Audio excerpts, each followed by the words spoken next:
Recording in progress.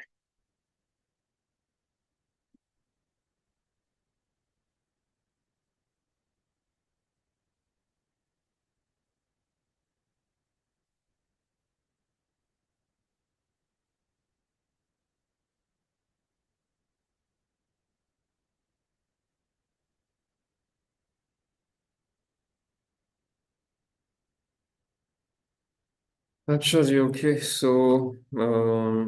Let's start with the content. Or we covered Web of Science, we covered Scopus. Now let's go towards the PubMed and HJRS. ये दो और बड़े नाम है जो कि हमें पता होने चाहिए.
Let me show some of the HJRS findings and वहाँ से हम थोड़ा सा देखते हैं कि what all is required. So probably let me open some things.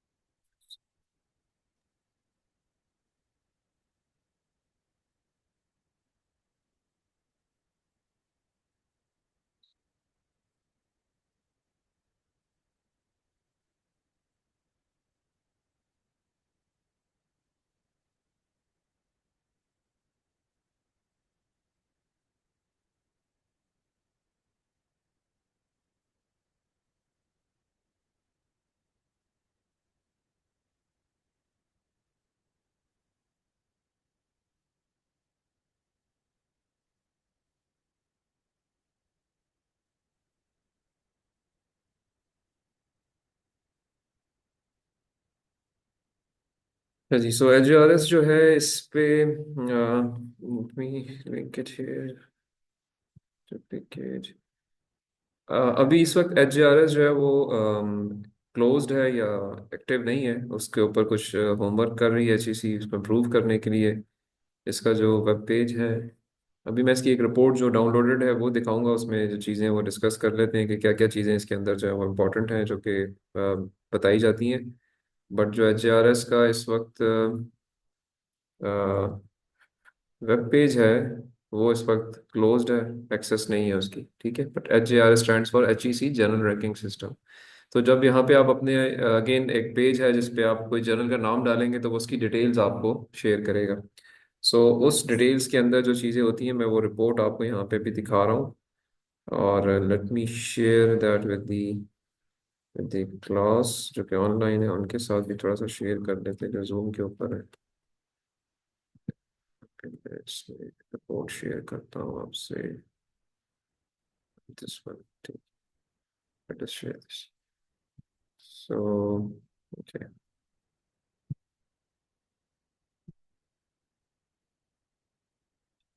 अच्छा जी, सो यहाँ पे ये उसकी एक रिपोर्ट है जिसके अंदर से IEEE एक्सेस जर्नल का नाम है।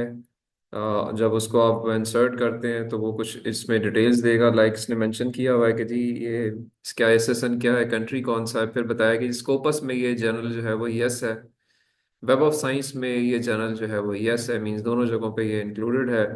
और इसका सब्जेक्ट एरिया, कैटेगरीज क्या है, यहाँ पे कुछ पोजीशंस दी हुई हैं, लाइक 6 पैरामीटर्स जो है वो डिस्कस किए हुए हैं। आइगन फैक्टर दिया हुआ है, फिर इसका एक आर्टिकल इन्फ्लुएंस फैक्टर दिया हुआ है AIF के नाम से, फिर एक सिमैगो जर्नल रैंक दिया हुआ है जो कि स्कोपस की कंप्यूटेशन है, H इंडेक्स दिया हुआ है, CD2 इस साइटेशन पर डॉक्यूमेंट के नाम से एक पैरामीटर होता है, और ये नॉर्मलाइज्ड इम्पैक्ट फैक्टर, इम्पैक्ट पर आर्टिकल SNIP के नाम से एक और पैरामीटर। तो ये 6 पैरामीटर ये कैलकुलेट करते हैं, और हर एक एरिया में अलग अलग कैलकुलेट करते हैं। लाइक अगर ये जर्नल जो है उसमें जो कंप्यूटर साइंस के आर्टिकल्स हैं उनकी ये वैल्यूज अलग होंगी, जिस जर्नल में इंजीनियरिंग के आर्टिकल्स की ये वैल्यूज सेपरेट होंगी, मटेरियल साइंस के जो आर्टिकल्स पब्लिश होते हैं उनकी वैल्यूज सेपरेट होंगी। और ये पैरामीटर्स की बेस पे फिर ये जो 6 पैरामीटर्स हैं इनकी अलग अलग डेफिनेशंस हैं। और वो डेफिनेशंस ऐसे हैं कि आइगन फैक्टर होता है जो कि अगेन डिपेंड करता है इन वेटेड साइटेशंस के ऊपर। इसका एक फॉर्म, इन सब के फॉर्मूलाज एज सच गिवन नहीं है, बट मोटे तौर पे इनका जो सेंटर ऑफ ग्रेविटी है वो फिगर आउट किया जा सकता है। I can show you that slide as well, but for the time being ये पैरामीटर्स जब निकल आते हैं तो इन पैरामीटर्स के बेस के ऊपर ये एक सिंगुलर परफॉर्मेंस बेंचमार्क कैलकुलेट करते हैं जिसका नाम है JPI, जर्नल प्रेस्टीज इंडेक्स के नाम से ये JPI कैलकुलेट होता है। तो इस जर्नल का JPI 87 है जो कि अगेन HEC की अपना कैलकुलेशन है, based on the 6 parameters on the left hand side. और इस JPI की बुनियाद पर फिर ये कैटेगरी देते हैं, लाइक ये जर्नल W कैटेगरी जर्नल है, X कैटेगरी जर्नल्स भी हैं कुछ, Y कैटेगरी जर्नल्स भी हैं कुछ। सो ज़्यादा JPI का मतलब यह है कि आप W साइड पे हैं, कम JPI पे आएंगे तो आप X में चले जाएंगे, और JPI कम होगी तो आप Y कैटेगरी में चले जाएंगे। और Y स्टार कैटेगरी भी एक होती है जो कि ऐसा होता है कि कुछ लोकल जर्नल्स जो हैं HEC, जिनको वो समझते हैं कि जी ये इस काबिल हैं कि इनको इंडेक्सेशन में आना चाहिए, तो वो उनको Y स्टार कैटेगरी देते हैं। और वो इन तीनों कैटेगरी से थोड़ी सी लो कैटेगरी होती है, बट वो Y स्टार कैटेगरी भी एग्जिस्ट करती है। फिर एक मेडलियन यहाँ पे दिया हुआ है। मेडलियन जो है वो एक इंडिकेशन इस चीज़ की है कि ये जर्नल जो है इसके कितने चांसेस हैं कि ये W कैटेगरी में रहेगा। सो मेडलियन जो है वो इनके लिस्ट अगर आप देखते हैं तो ये स्टार्ट करते हैं फ्रॉम प्लेटिनम, प्लेटिनम से ये गोल्ड पे आते हैं, सिल्वर पे आते हैं, ब्रॉन्ज पे आते हैं, क्ले पे आते हैं, और अल्टीमेटली ऑनरेबल मेंशन की ये कैटेगरी है, और फिर एक नील की कैटेगरी है। सो W के अंदर ये सब कैटेगरीज हैं। So you start from platinum, तो प्लेटिनम, गोल्ड, सिल्वर, ब्रॉन्ज जो है, इट मीन्स ये कि ये उनमें W के अंदर अच्छी कैटेगरी में अगर है, बहुत अच्छी कैटेगरी है तो प्लेटिनम है, उससे कम कैटेगरी जो है वो गोल्ड है, उससे कम सिल्वर है, उससे कम ब्रॉन्ज है। और मोस्टली W कैटेगरी में ब्रॉन्ज से नीचे जर्नल्स नहीं होते। वो लोअर मिडिल वाले जो जर्नल्स हैं फिर वो X कैटेगरी में या Y कैटेगरी में शो होते हैं, तो ये मेडलियंस भी ये देते हैं अकॉर्डिंगली अपने जर्नल्स को। सो इस पर्सपेक्टिव से ये, और फिर इनका सब्जेक्ट एरिया पोजीशन, इस एरिया में जितने जर्नल्स पब्लिश हो रहे हैं जो इनके रिकॉर्ड में हैं उनके अंदर से इसकी इस जर्नल की पोजीशन भी इन्होंने बनाई हुई है एक। और इनकी कोई एक्सप्लेनेशन थोड़ी सी हैं, तो ये रिपोर्ट निकलती है from the HEC journal ranking system. So our job is to also go and find out the quality benchmarking done by HJRS of any journal article which we are reading. I repeat, ये journal article की ranking नहीं होती, बल्कि article जिस journal में publish हुआ है उस जर्नल की रैंकिंग होती है, ठीक है। So IEEE access is the journal name, और उसके बारे में कुछ डिटेल्स हैं यहाँ पर मेंशन्ड है। और ये जो इंडिविजुअल पैरामीटर्स निकले हुए हैं, अगर इनकी डेफिनेशंस पे हम जाएं तो इनकी डेफिनेशंस भी हम यहाँ पे फिगर आउट कर सकते हैं। लेट मी शेयर दैट, ताकि थोड़ा सा आपको उस पर्सपेक्टिव से आइडिया हो। So let me share it here. पिछले वाले को मैंने स्टॉप कर दिया और मैंने नई प्रेजेंटेशन एक शेयर करूंगा मैं। Okay, so sharing the presentation now. Hope this is visible with me.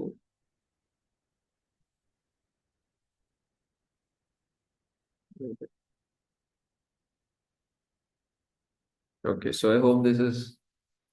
हमने बात की थी स्कोपस की, और स्कोपस मैंने कहा था जी कि it's the largest abstract citation database for academic literature, around 40,000 journals from 10,000 publishers, and it covers various scholarly work from different fields of science, medicine, social sciences, arts, humanities.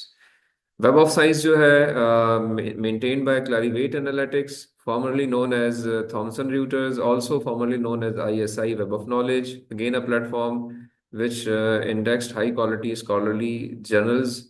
And the Web of Science is one of the world's most renowned publisher independent global citation database. It covers journals, books, conferences from various fields: biomedical, life sciences, social sciences, arts, humanities, etc., etc. And in the similar lines, HJRS has been launched back in 2020, and for the time being, it's suspended, but it would again be online soon. It covers around seven major fields and 27 subfields, and around 28,000 journals, national, international, from different countries. और ये जो इनमें major criteria है consider किया जाता है वो ये है कि अगर एक जर्नल जो है वेब ऑफ साइंस में इंडेक्स्ड है, स्कोपस में इंडेक्स्ड है, तो उसको कंसिडर किया जाएगा। या ऐसा लोकल जर्नल जो कि HEC के मिनिमम क्राइटेरिया को मीट करता है, तो वाई स्टार या वाई हैट कैटेगरी में वो उसको इंक्लूड करते हैं। ये वो 6 क्वालिटी मीट्रिक्स यहाँ मेंशन्ड है जो मैंने थोड़ी देर पहले रिपोर्ट में भी दिखाए: eigen factor, article influence, SCImago journal ranking, h index, cites per document, source normalize impact per paper, जिसकी बेस पे ये जर्नल प्रेस्टीज इंडेक्स निकालते हैं। सो आइगन फैक्टर जो है ये वेब ऑफ साइंस कैलकुलेट करता है, and this is in fact number of times articles published in a journal over the past 5 years have been cited, with citations from more prestigious journals weighted more than the citations from less prestigious journals. So Web of Science का parameter है eigen factor. इसका similar factor जो है वो आपका है S J are जो है वो स्कोपस निकालता है, वो भी आइगन फैक्टर की तरह की कैलकुलेशंस करता है। स्कोपस जो है वो 2 साल का होता है, राधा 3 साल का होता है। आइगन फैक्टर जो है ये 5 साल का होता है। तो ये वेब ऑफ साइंस और स्कोपस बहुत सारे ऐसे बेंचमार्किंग निकालते हैं जो कि ओवरलैप करते हैं with minor variations in their definitions and calculations. So eigen factor web of science का पैरामीटर है, वो 5 साल के ऊपर वेटेड साइटेशंस की बेस पे वैल्यूज निकालता है, just like impact factor. Article influence जो है ये भी वेब ऑफ साइंस की सोर्स से निकलता है। It's again equivalent to 5-year impact factor, but normalized so that a value of 1 will show the journal has average influence. Above 1 will indicate above average influence. So influencing factor show करता है article का। और again 5 साल का impact factor एक तरह से निकला हुआ है और उसको नॉर्मलाइज किया हुआ है। तो नॉर्मलाइजेशन के लिए या तो आप नॉर्मलाइज करते हैं हाईएस्ट वैल्यू से, हाईएस्ट इम्पैक्ट फैक्टर से, या आपकी मर्जी है कि आप किसी और से भी करना चाह रहे हैं। लाइक 1 का मतलब ये है कि जो एवरेज उनकी साइटेशन की वैल्यू है, से अगर वो 2 साइटेशंस पर आर्टिकल है या 10 साइटेशन पर आर्टिकल है, वो वैल्यूज फिक्स करके उसे डिवाइड करेंगे, तो जो नंबर उससे बड़ा होगा, किसी की 20 है तो वो उसका AIF2 हो जाएगा। तो एवरेज नंबर, वो एवरेज निकालते हैं अपने सारे जर्नल्स की, और उस एवरेज से डिवाइड कर देते हैं सारे जर्नल्स के आर्टिकल्स या जर्नल्स के इम्पैक्ट फैक्टर को, तो उनका आर्टिकल इन्फ्लुएंस फैक्टर आ जाता है। सो इस लिहाज से ये भी वेब ऑफ साइंस कैलकुलेट करता है। SJR स्कोपस कैलकुलेट करता है, again weighted citation in year x to papers publish in the previous 3 years। तो इम्पैक्ट फैक्टर की तरह की ही कैलकुलेशन है, बट वेटेड साइटेशंस हैं। एच इंडेक्स जो है ये वेब ऑफ साइंस भी देता है, स्कोपस भी देता है, और गूगल स्कॉलर के ऊपर भी आपको एच इंडेक्स मिल जाता है। इसका मतलब ये होता है कि एक एच इंडेक्स की वैल्यू अगर 2 है, तो इसका मतलब है कि दो आर्टिकल्स हैं जिनकी मिनिमम साइटेशंस 2 हैं। जैसे ही तीसरा आर्टिकल या एच इंडेक्स 3 होगा, तो इसका मतलब ये होगा कि 3 आर्टिकल्स पब्लिश हुए हैं जिनमें से हर आर्टिकल की मिनिमम साइटेशन 3 है। तो एच इंडेक्स जर्नल्स का भी होता है, एच इंडेक्स इंसानों का भी होता है। लाइक अगर 7 का एच इंडेक्स जो है वो बनना शुरू होगा, तो उसके लिए पहले आपको पब्लिश करना जरूरी है। तो आप पहला आर्टिकल पब्लिश करोगे तो अभी आपका एच इंडेक्स 0 होगा। पहले आर्टिकल को आप एक साइटेशन कोई दे देगा, तो आपका एच इंडेक्स 1 हो जाएगा। अब आपका एच इंडेक्स 2 करना है, तो उसके लिए आपको दूसरा आर्टिकल पब्लिश करना पड़ेगा, और साथ ही साथ दोनों आर्टिकल्स में दो दो साइटेशंस लेनी पड़ेंगी। राइट, तो आपका एच इंडेक्स बढ़ के हो जाएगा 2। हो सकता है कि आपके दोनों आर्टिकल्स को 3 3 साइटेशन मिल जाए, बट एच इंडेक्स 2 ही रहेगा। 3 कब होगा? जब तीसरा आर्टिकल भी आ जाएगा और पिछले दोनों को भी 3 साइटेशंस मिल जाएंगी और तीसरे को भी 3 मिल जाएंगी। तो इस तरह से आप एच इंडेक्स बढ़ाना शुरू करते हैं। ठीक है।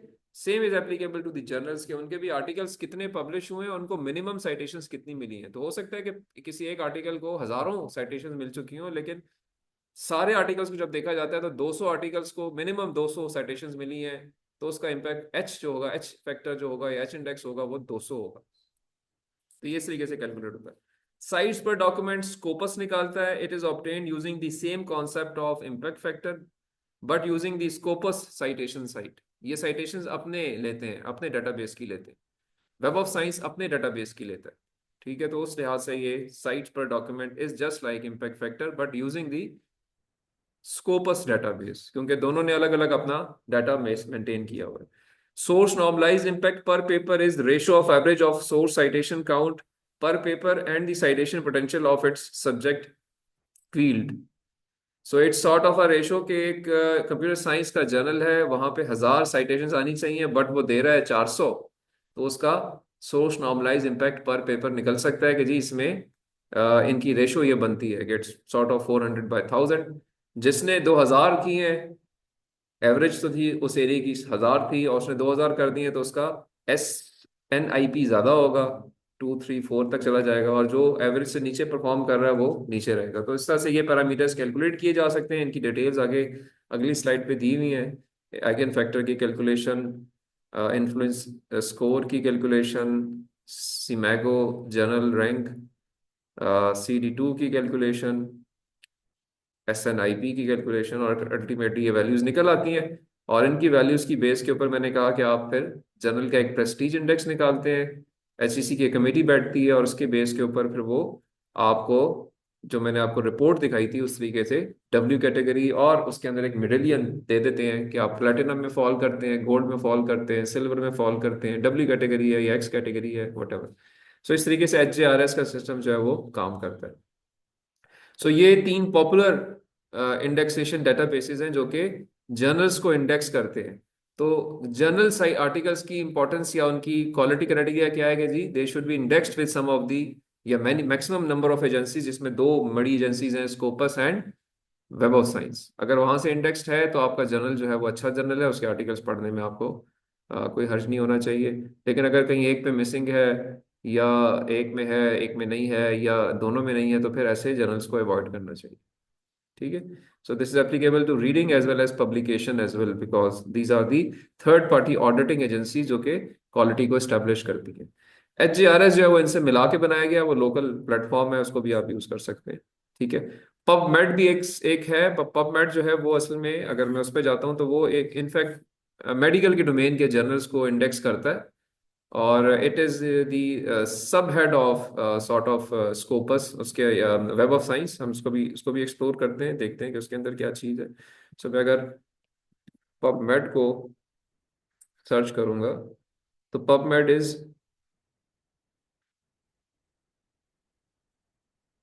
इसकी कुछ डिटेल्स हम देख लेते हैं। Let me share that, let me share with the other people as well.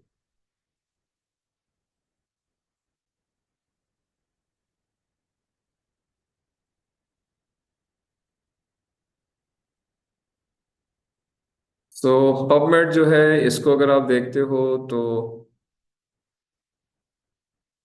again, here you can also search. It comprises more than 37 million citations for biomedical literature from Medellin, life sciences journals, and online books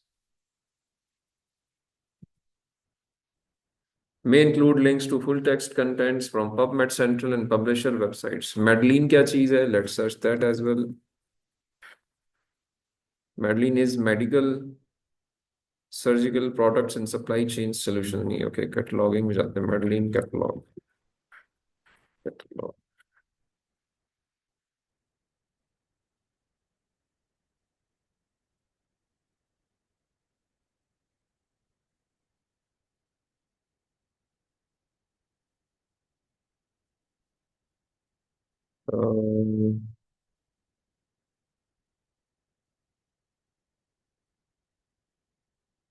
let's see Medline is a comprehensive bibliographic database maintained by the National Library of Medicine containing citations to journal articles in life sciences, particularly focusing on biomedicines.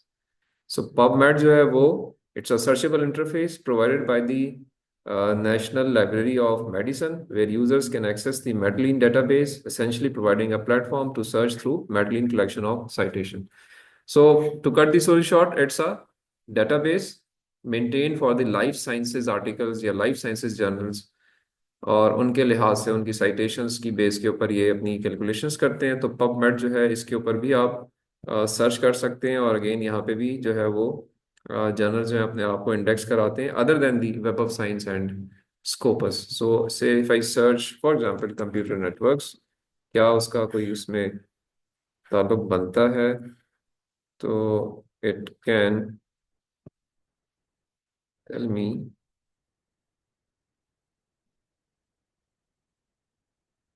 It is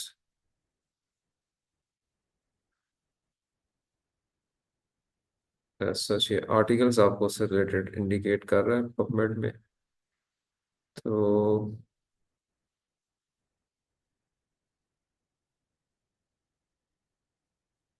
इसके अंदर कुछ हम filters लगाए हैं शायद books and articles लेकिन ये search engine के पर्सपेक्टिव से ज़्यादा काम कर रहा है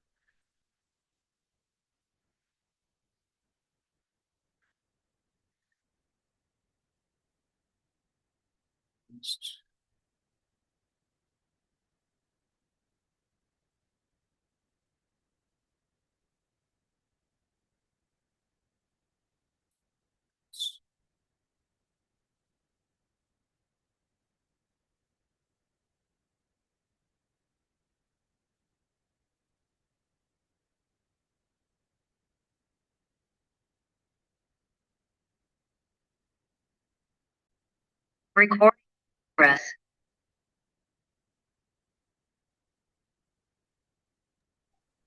हम्म सो वो आर्टिकल्स के पर्सपेक्टिव से कुछ वहाँ पे है तो कुछ फिगर्स आपको शायद कुछ फिल्टर्स लगाने पड़ते हैं बट तकरीबन 30,000 जर्नल्स ये है इनका रिकॉर्ड पबमेड जर्नल लिस्ट के अंदर है and if you this open that so probably यहाँ से इट वुड बी यहाँ पे उसका कुछ डिटेल्स इन्होंने मेंशन की हुई हैं may be little crude but ये वो जर्नल्स हैं जो कि इनकी लिस्ट के अंदर इन्होंने दिए हुए हैं और उनको उन्होंने एक आईडी दी हुई है नेम आईडी के नाम से और जर्नल आईडी के नाम से कुछ ना कुछ वैल्यूज भी दी हुई हैं so can wait for that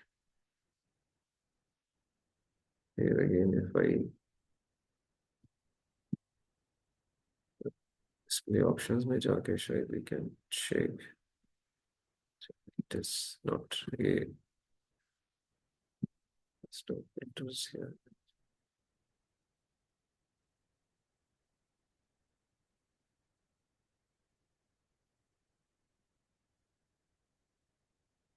login here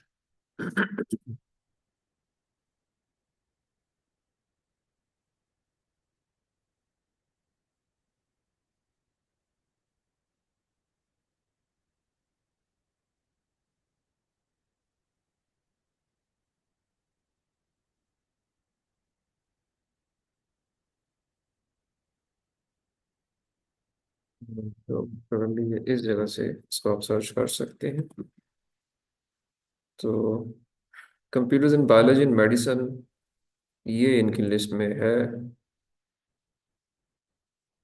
तो इसकी डिटेल आपको यहाँ से मिल जाती है कि जी ये इनके, इसकी टाइटल एब्रिविएशन क्या है, इसकी डिटेल्स कुछ मेंशन्ड है, और फ्रीक्वेंसी है, इसका एसएसएन नंबर है, और इन्होंने अपनी कोई पर्सनल इनको आईडीज दी हुई हैं, एनएलएम आईडी है वो यहाँ मेंशन्ड है। तो इस तरीके से ये जर्नल्स के यहाँ पे जो इनके साथ जर्नल्स रजिस्टर्ड हैं दे आर मोस्टली, अगेन जैसे हमने कहा था, लाइफ साइंसेज के जर्नल्स हैं। तो इसमें अगर इस कैटेगरी में हम जाके अगर सिर्फ हम सर्च करेंगे फॉर एग्जांपल कंप्यूटर नेटवर्क्स को, जो कि एक non medical journal sort of है, तो प्रोबेबली वो हमें यहाँ पे नहीं मिलेगा, बल्कि वो सिर्फ उन कीवर्ड्स को सर्च करना शुरू कर देगा जो कि वहाँ पे कहीं पे ये वर्ड्स यूज हो रहे हैं। तो that is the limitation of the search engine. But अगर सिर्फ हम जर्नल्स के नाम लिखेंगे तो वो यहाँ पे हमें मिल सकते हैं। लाइक जो इस जगह पे हमने जब सर्च किया था, इस जगह पे पाइपलाइन कंप्यूटर नेटवर्क्स। सो ये नहीं खोल रहा है इस केस में कोई ऐसा आर्टिकल, यानी ऐसा जर्नल शो नहीं कर रहा। बट जितने भी ऐसे हैं जो कि सी से शुरू होते हैं, तो इट स्टार्ट ओपनिंग इट, के ये सारे इनके पास लिंक्ड अप है। ठीक है, so nature communication, probably this one is part of their search. और ये नेचर कम्युनिकेशन जो है, जिसके अंदर लाइफ साइंसेस के आर्टिकल पब्लिश होते होंगे, इसलिए इन्होंने इसको यहाँ पे इंडेक्स किया हुआ है, और ये बायोलॉजिकल साइंस डिसिप्लिन के अंदर इंडेक्स्ड है। और उसकी डिटेल्स हैं जो कि यहाँ से मिल सकती हैं। तो जस्ट टू वेरीफाई कि अच्छे जर्नल्स हैं, बुरे जर्नल्स हैं या रीजनेबल हैं, ये सोर्सेज हैं जहाँ पे आप एक्सप्लोर कर सकते हैं। सो मैंने आपको जो बताई सोर्सेज, स्कोपस बताई है, वेब ऑफ साइंस बताई है, HARS बताया, और पबमेड बताया। ठीक है। और इसके अलावा एक आपको मैं होम टास्किंग देता हूँ कि क्रॉस रेफरेंसिंग एक चीज़ होती है। क्रॉस रेफरेंसिंग क्या होती है, ज़रा ये आप लोगों ने पढ़ना है, और नेक्स्ट क्लास में मैं आपसे इस पे क्वेश्चन करूँगा। ठीक है। सो विद दिस, आज का हम इतना ही रखते हैं। ठीक है। कोई क्वेश्चन अगर आपका है किसी हवाले से तो वो आप पूछ सकते हैं बस। साथ आपका सर कोई। ये जो पेपर पब्लिश होते हैं इसकी भी कैटेगरी मतलब जो एवोल्यूशन है वो यही होती है इसी तरह होती है जिस तरह जर्नल्स की है कोई एक मैंने साथ आपको पेपर यही बताया ना, पर। देखो पेपर तो जाते हैं किसी जर्नल के अंदर ना, तो पेपर्स की अलग से कोई वैल्यूशन नहीं होती, जर्नल्स की वैल्यूशन होती है। आप जब पेपर सबमिट करेंगे तो ये सारी चीजें देख के सोच समझ के एक जर्नल के अंदर जाएंगे, और फिर जर्नल अपना प्रोसेस फॉलो करता है टू एवेल्युएट दैट आर्टिकल। उनके रिव्यू प्रोसेस में, उनकी सिलेक्शन में, एक्सेप्टेंस रिजेक्शन के अंदर वो जर्नल का अपना पैनल काम करता है। बट ये एजेंसी जो है ये जर्नल्स को देखती हैं, ये आर्टिकल्स को नहीं देखती। आर्टिकल से ताल्लुक इनका नहीं है। ठीक और है। जो वो पेपर का इम्पैक्ट फैक्टर आता है वो जर्नल्स के उस पे पेपर का ही कोई इम्पैक्ट फैक्टर नहीं होता। पेपर का कोई इम्पैक्ट फैक्टर नहीं होता, इम्पैक्ट फैक्टर जर्नल का होता जर्नल्स। है। इम्पैक्ट फैक्टर पेपर्स का नहीं होता। आप जब कहते हैं कि मेरा पेपर पब्लिश हो गया इस जर्नल में, तो आप उस जर्नल का इम्पैक्ट फैक्टर लिखते हैं। ठीक है। हाँ, अगर आप डेफिनेशन, मतलब ये आपकी मर्जी है कि आप डेफिनेशन अप्लाई करते हैं उस अपने पेपर के ऊपर भी, कि जी मेरी साइटेशंस कितनी आई हैं, और मैंने जिस जर्नल पब्लिश किया उसमें आर्टिकल कितने पब्लिश हुए हैं, तो मेरे पेपर का इम्पैक्ट फैक्टर निकल आएगा। बट ये कोई पैरामीटर ऐसा है नहीं। ठीक है। तो impact factor is not for individual article, it is for journals. जी और कोई सवाल जी, ऑनलाइन कोई लोग जो हैं उनमें से किसी का कोई सवाल है?